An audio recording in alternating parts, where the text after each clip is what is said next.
관종, 관심받고 싶은 욕심 때문에 과도한 언행을 보이는 사람, 즉 관심종자를 줄인 말입니다. 관심을 받기 위해 어떤 이는 발로 짜장면을 먹고, 어떤 이는 피자가 2조각 없이 배달되었다고 호소하고, 어떤 이는 지하철에서 코로나19에 걸린 척 연기를 합니다.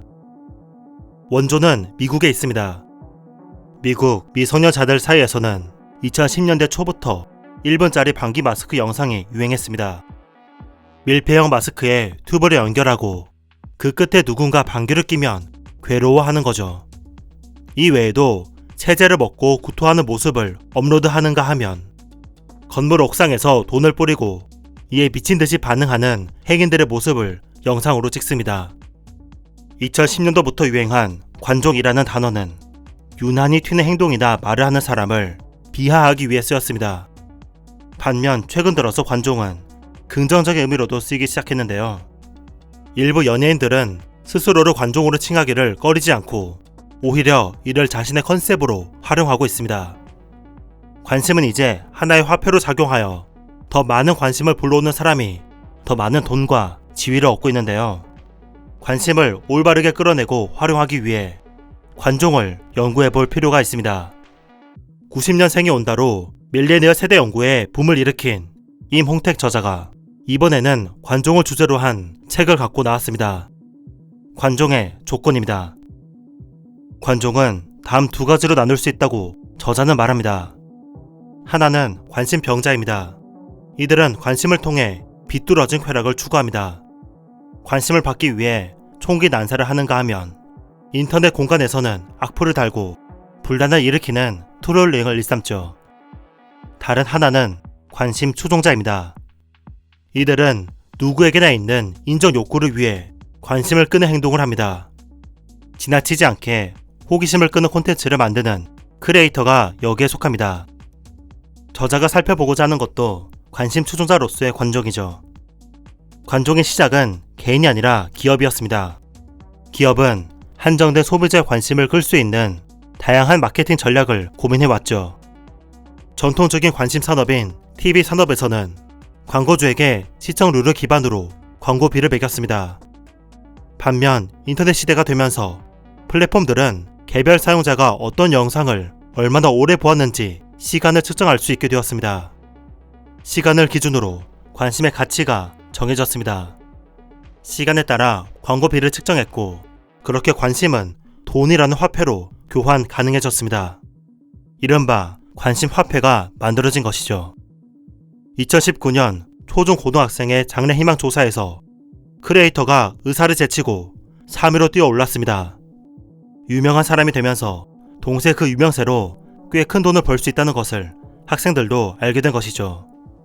관심 화폐가 새로운 화폐로 각광받는 시대에서 우리에게 필요한 것은 관심 경제를 없애는 것이 아니라 관심이라는 자원을 성공적으로 조절하고 활용하는 것입니다. 저자는 올바른 관심 추종자로서 지켜야 할 관종의 조건 4가지를 다음과 같이 소개합니다. 1. 꺼지지 않는 가시성. 일시적인 관심은 누구나 한 번쯤 받을 수 있지만 그 관심을 지속적으로 유지하는 것은 아무나 할 수 있는 일이 아닙니다. 이를 위해서는 화제성과 실력을 동시에 갖추어야 합니다. 2010년대 운동선수 중 가장 많은 수입을 벌어들인 스포츠 스타는 누구일까요? 10년간 1조 원을 벌어들인 메이웨더입니다. 호날두와 메시는 그 밑에 있죠. 메이웨더가 활약한 복싱은 축구나 농구에 비해 인기가 떨어졌습니다. 17연승을 했지만 돈을 많이 벌지 못했죠. 이에 메이웨더는 매니저를 해고하고 스스로 복싱 비즈니스에 뛰어들었습니다. 자신을 더 머니라 칭하며 SNS에 허세샷을 올리는 등 다양한 쇼맨십을 보여주었습니다. 복싱이라는 스포츠의 본질이 엔터테인먼트 비즈니스라는 사실을 깨달았던 것입니다. 그는 자신의 행보를 비난하는 사람에게 이것은 개성을 갖는 것이다. 나쁜 사람이 되는 것이 아니라 사람들을 즐겁게 하는 것이다. 라고 말했습니다. 메이웨더가 역대 최강의 실력을 갖추지 못했더라면 복싱 팬에게 그렇게 오랜 기간 관심받지 못했을 것입니다. 화제성과 함께 실력을 갖추었기에 메이웨더는 세계 최고의 스타가 될 수 있었죠. 화제성과 출중한 실력이 첫 번째 스텝이었다면 두 번째 스텝은 오랜 기간 포기하지 않고 버티는 것입니다. 관심 업계에서는 강한 자가 살아남는 것이 아니라 살아남는 자가 강한 것입니다. 한두 번 대박나는 영상을 만드는 것보다 꾸준히 수요가 있는 영상을 만드는 것이 더 어려운 일입니다. 포기하지 않고 버티기 위해서는 적어도 내가 좋아하는 분야에서 일해야 하죠. 관종의 조건 2. 절대적인 진실성. 많은 이들이 진정성 있어 보이는 사과를 합니다. 하지만 진정성과 진실성은 다릅니다. 진정성이란 단어 자체가 너무도 흔해져 버렸습니다. 몇 년 전만 해도 진정성 있는 사과가 비장의 무기가 되었지만 지금은 누구나 사과부터 하기에 진정성의 가치가 빈약해진 것입니다. 진정성은 자신을 믿어달라는 호소이지만 진실은 그 자체로 진실일 뿐입니다. 진실성은 관심을 받는데 거짓이나 조작이 없다는 것을 의미합니다. 열심히 한다는 말이 아닌 행동과 실적으로 보여주고 나의 진정성을 믿어달라는 주장 대신 신뢰할 수 있는 시스템을 만드는 것이죠. 올바른 관종으로서 올바른 관심을 모으려면 진실성을 추구해야 합니다. 관종의 조건 3. 감당할 수 있는 적정선. 선을 지켜야 합니다. 선을 넘는 행동으로 논란이 되어 관심 종자로서 찍히는 일이 자주 생기고 있습니다. 편집이 가미된 유튜브 영상으로 성장한 선 넘기의 대가들이 라이브 방송으로 넘어오면서 선을 지키지 못해 문제가 발생하고 있습니다. 선을 지키는 유머. 이것이 올바른 관종의 조건입니다. 관종의 조건 4. 고집스러운 협력성. 고집스러운 협력성이란 기본적으로 주위와 협력하는 모습을 보이지만 그 과정에서 내가 가진 본연의 색을 잃지 않는 것입니다. 관심을 이끌어내기 위해서는 시청자와 소통하는 것이 중요하지만 자신의 고유 역량을 버리지는 않아야 합니다. 1일 1강으로 큰 관심을 받고 있는 B는 시무 20조라는 금지 규칙을 몇 가지는 받아들이되 자신의 시그니처인 행동은 유지했습니다.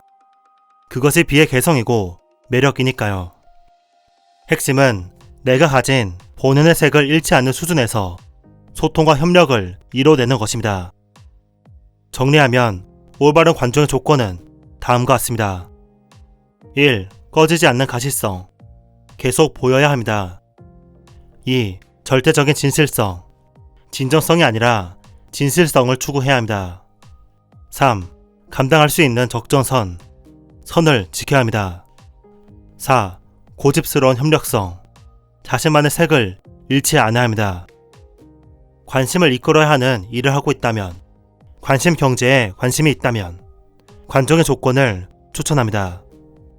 앞으로는 시대의 코드를 읽고 매력 자본을 관심 화폐로 바꾸는 자가 시장을 장악할 것입니다. 관종의 조건을 책글의 맥서 5편으로 선정합니다.